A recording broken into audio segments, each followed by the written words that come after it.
Hey guys, my name is Thomas Brush. I make indie games for a living. I love Halo. I love Halo Infinite. So we're going to jump inside of Photoshop here, and we're going to make a beautiful masterpiece of Halo Infinite as a pixel art 2D game. By the way, my program Full-Time Game Dev is 50% off for the holiday and also for New Year's. So if you're interested in joining the program, joining over 2,500 students worldwide and getting 50% off this massive program where I teach you everything I've learned in the last decade of becoming an indie game developer full-time, click below.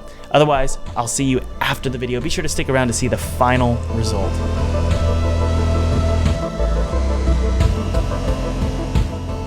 So I think a lot of indie game developers struggle with artwork because they don't really understand the, math or the rules behind hue, and that's just color changes, and how that interacts with lightness and darkness changes.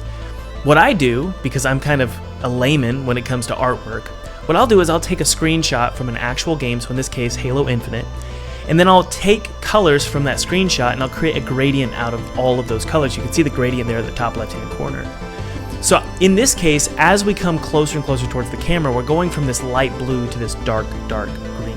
So that's the rule that I'm following. So that's sort of the combination of hue and lightness. Things become a different color slowly. They go from blue to green, but they also get more and more saturated, and they also get darker as they come towards the camera.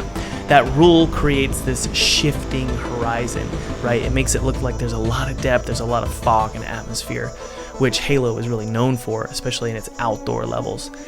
Now, the second thing I want to take note of as we're taking a look at this time lapse is I'm creating modular art here.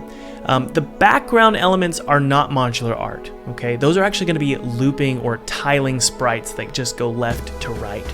But the trees here, the ground that the player can walk on, even these stones, and also the dead stumps, these are all modular pieces of art. Everything else is going to be tiling. By modular, I mean we reuse these sprites over and over and over again. Now, the third and final point that I want to make note of when it comes to the illustration here is I actually referenced a lot of actual images in creating this artwork. I think a lot of artists, 2D artists in particular, they're afraid to reference real things because they feel like they're cheating. Well, I referenced a pine tree and some stones, and also just screenshots from the game, and everything became more realistic. I sent the project files over to my buddy Gordon Arbor, link in the description if you want to follow him. He basically took all of the artwork, cut it into various pieces, put it into Unity, and then he also animated the characters. So whether it's the grunts or the main player, to animate, all he did was create an extra sprite of the legs moved, and we just swap between those during walk animations, and it surprisingly works. He also coded a specific type of shooting functionality in my 2D game kit.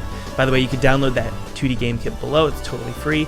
And he also coded the needle gun, the needler, and this is the final product.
Alert, Covenant dropship inbound.